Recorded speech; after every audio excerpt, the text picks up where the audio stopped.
When you say yes to others, make sure you're not saying no to yourself.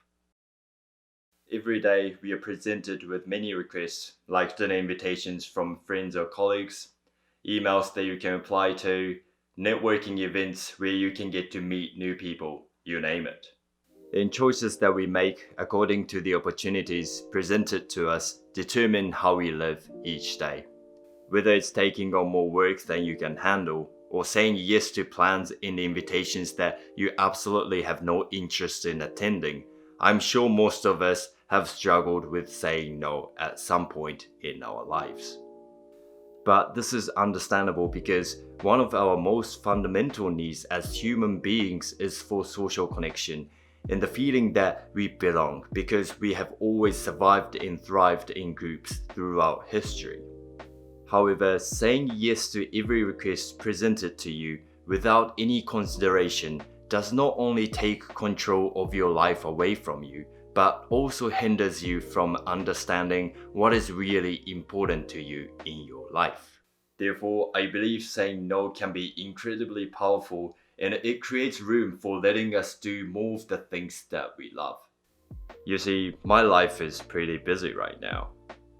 Some of you may know that I currently work full-time for a Japanese company as a salaryman and create YouTube videos as my hobby. So people often ask me, how can you manage to work full-time and create YouTube videos? Well, I guess this is a perfect opportunity to tell you the secret, and it is that I use no as much as possible in my life. So in this video, I'm going to share with you my perspective on why I think saying no has the ultimate power to create the life that we would like to live for ourselves.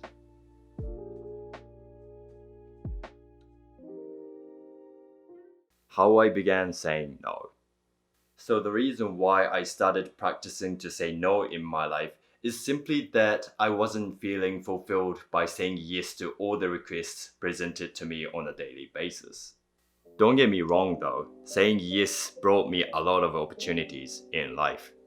For example, learning English has always been my passion since the age of 14. I said yes to my intuition and decided not to go to high school in Japan, and instead I started studying abroad in New Zealand at the age of 15. Although I couldn't speak English well at first, I kept working hard and finished school and university over there.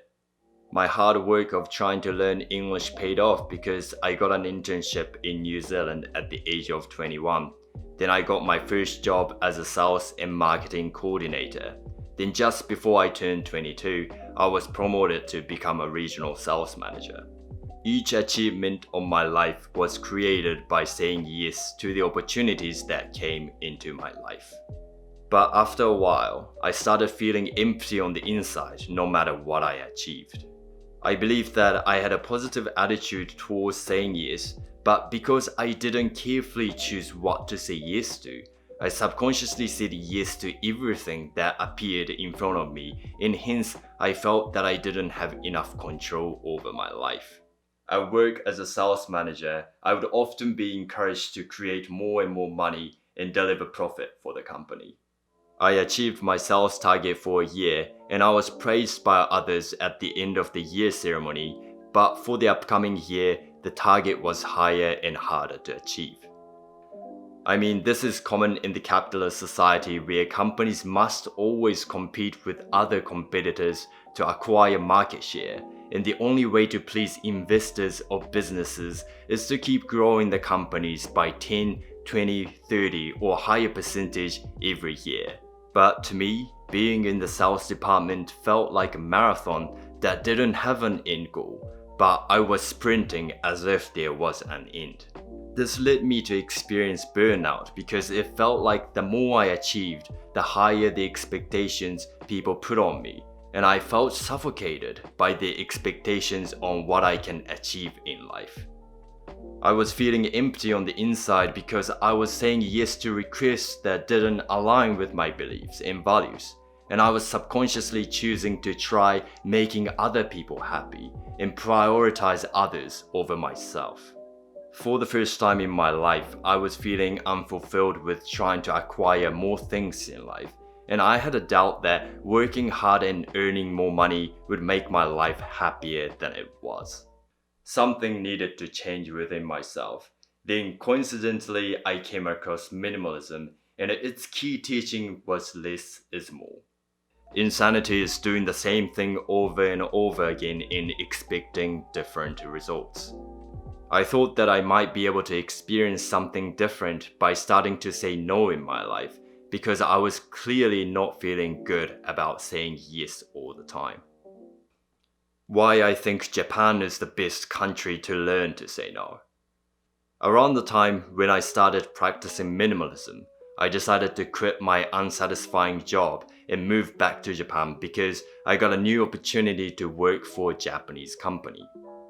Then I thought, let's try practicing to say no in Japan because I believe Japan is the best country to practice this. I know, some of you might tell me that this decision is insane and stupid. If you know anything about Japanese culture, you must know that the majority of us don't choose to say no due to the strong hierarchical culture and the fact that it is a collectivist society where we tend to care about others more than ourselves. But this did not stop me from practicing to say no in my life. In fact, it motivated me to pursue this opportunity because I thought that if I learned to say no effectively in Japan, that would mean that I can say no anywhere in the world, and thought that I could live my life being true to myself. I knew this experiment was going to be extremely difficult, but I felt that I could follow through with this because it was my intuition, and in a way, I said yes to start saying no from the bottom of my heart, which wasn't decided by others, but myself.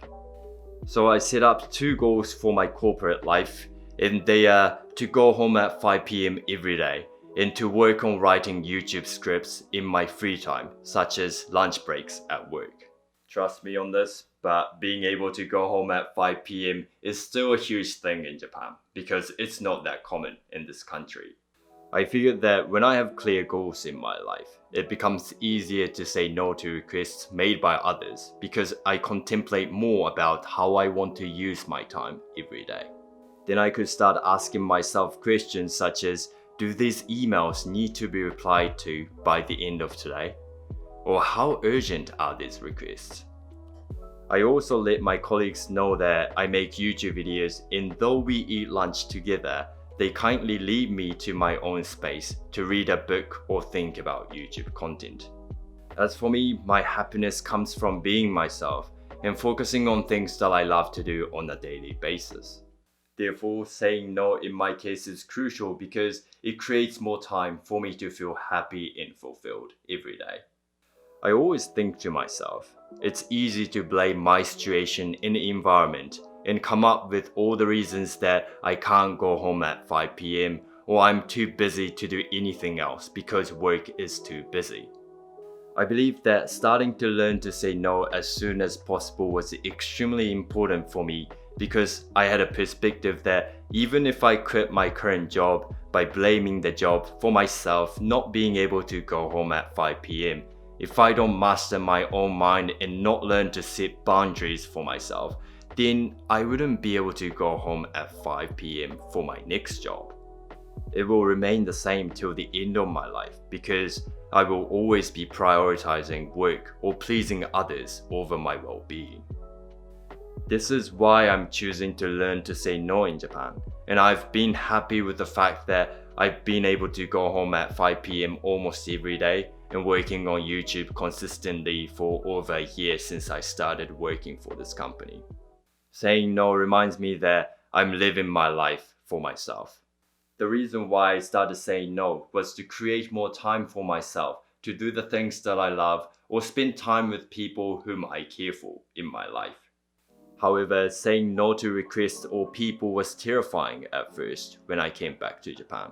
It felt as if I was doing something wrong in society, but the truth is that I was just a minority doing what I believed in. When the majority of people who belong to a community or group believe in something, you tend to believe in it as well, and it's called group bias. So obviously, Saying no in Japan, where the majority of people believe saying yes is the right thing, made me feel extremely uncomfortable and wrong. But I guess the reason why I've been able to proceed with this experiment in Japan is that I've done my research on what people regret at the end of their lives. I've read a tremendous amount of articles mentioning many people regret spending their lives trying to meet others' expectations at the expense of their own wishes and dreams. In other words, they regret not being true to themselves for their entire lives. I thought that by thinking about at the end of my life, I could figure out what I really want to care about right now, if that makes sense. So this may sound insane, but I started putting the most importance on thinking of my own death when it comes to making decisions in life. Then things that I used to feel worried, anxious, and uncomfortable about for a long time started to look so small and insignificant. Just give you an example, when I imagine myself being on my deathbed, I wouldn't even think about how I said no to requests or invitations, but I would definitely regret it if I didn't lead the life that I wanted for myself, and this imagination scares the shit out of me if I kept living my life just to please others by saying yes to things that I don't agree with. At the end of the day, no matter how good or bad of life that I will have, doesn't matter after I leave this earth. All the possessions or accomplishments that I have accumulated will disappear, and it won't matter at all when my life is over. Then at least, no matter what happens to me in life, or how much I'm criticized by saying no, I just want to live the way that I can be proud of myself. Death is not something that I should be scared of or neglect thinking about, because I use death to determine what kind of life I would like to lead for myself every day, and I know that saying no creates the opportunity to lead the life that I would like to have. Saying no will change your environment, community, or even a country. Growing up in Japan, I've always felt the need of comparing myself to others. From a young age, we are always measured by achievements, like what scores we get for exams, which school or university we go to, what company we work for, and what kind of goals we have accomplished in our life. Working hard is ingrained in our culture, and it's partially what built Japan to become one of the developed countries. However, because we are so used to comparing ourselves to others, I see many people living a life based on what others are doing, and it almost feels like they don't know what they truly want in their life. We also tend to think that what is common to us applies to everyone else in society, and thus we put a lot of pressure on ourselves, working hard and prioritizing others over ourselves, because this is what we think that is expected of us.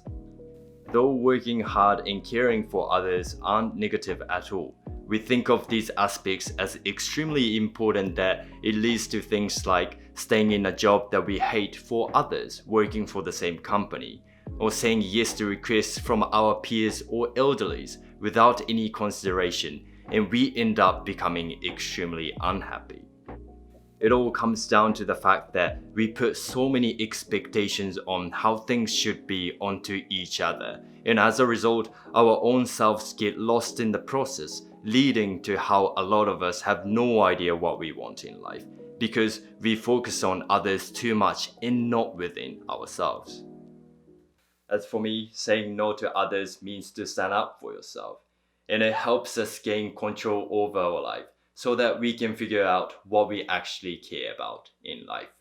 Therefore, I believe if more Japanese people start saying no in their life, then we'll stop putting so many expectations and so much pressure on others and ourselves, which allows us to live life being true to ourselves. This indicates to me that saying no has the ultimate power to change your environment, community, and even country on a big scale. But the change needs to start with each and every one of us by saying no to requests that don't align with our values and beliefs in life. The greatest discovery of all time is that a person can change his future by merely changing his attitude.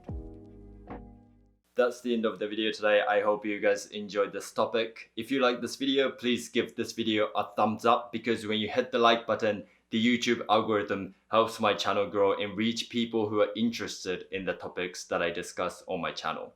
If you haven't subscribed to my channel yet, please consider subscribing, and I will keep striving to create videos that are worth your time. If you have any questions or comments, please let me know in the comment section below, and I'll see you guys later. Bye!